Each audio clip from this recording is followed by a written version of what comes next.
PM Modi का आज पंजाब और हरियाणा का दौरा है। बता दें कि पंजाब और हरियाणा के दौरे पर रहेंगे पीएम मोदी। मोहाली में भाभा कैंसर हॉस्पिटल और रिसर्च सेंटर का इफ्तिताह करेंगे। फरीदाबाद में अमृता अस्पताल का भी इफ्तिताही तकरीब में शामिल होने के लिए पीएम पहुंचेंगे। आपको बता दें कि पीएम के दौरे के पेश नजर हिफाजत के पुख्ता इंतजाम किए गए हैं।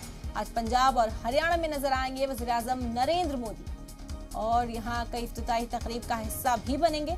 मोहाली में भाभा कैंसर हॉस्पिटल और रिसर्च सेंटर का इफ्तिताह करने के लिए पीएम खुद पहुंचेंगे। उसके बाद फरीदाबाद में अमृता अस्पताल की इफ्तिताही तकरीब का भी हिस्सा बनेंगे। पीएम मोदी के दौरे को लेकर तमाम तैयारियां यहाँ पर मुकम्मल की गई हैं। बता दें कि हिफाजत के पुख्ता इंतजाम किए गए हैं।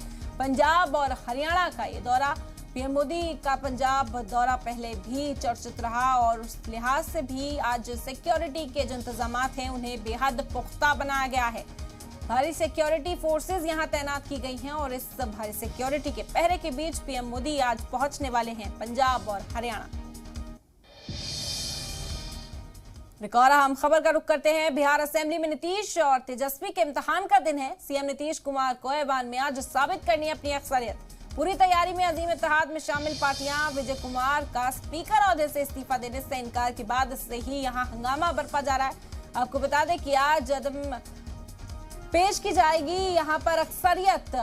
ऐवान के अंदर नीतीश कुमार और तेजस्वी यादव की नई सरकार बनने के बाद आज वो बड़ा दिन जब ऐवान में अक्सरियत पेश करते हुए नीतीश कुमार नजर आएंगे। हालांकि अक्सरियत नीतीश कुमार के पास है, लेकिन फिर भी तनाजा गर्माता हुआ नजर आ सकता है ऐवान के अंदर, क्योंकि विजय कुमार ने स्पीकर के ओहदे से इस्तीफा देने से इनकार कर दिया है। हालांकि जो बहुमत है, जो अक्सरियत है, वो इस वक्त नीतीश कुमार के साथ है।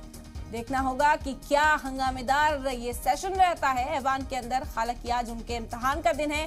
सीएम नीतीश कुमार को ऐवान में आज अपनी अक्सरियत साबित करनी है। जो तमाम पार्टियां हैं उनकी हिमायत इस वक्त नीतीश कुमार के साथ है। बीजेपी के पास 77 अरकान असेंबली है, लेकिन फिर भी जो ऐवान के स्पीकर हैं विजय कुमार, उन्होंने इस्तीफा देने से इनकार कर दिया है।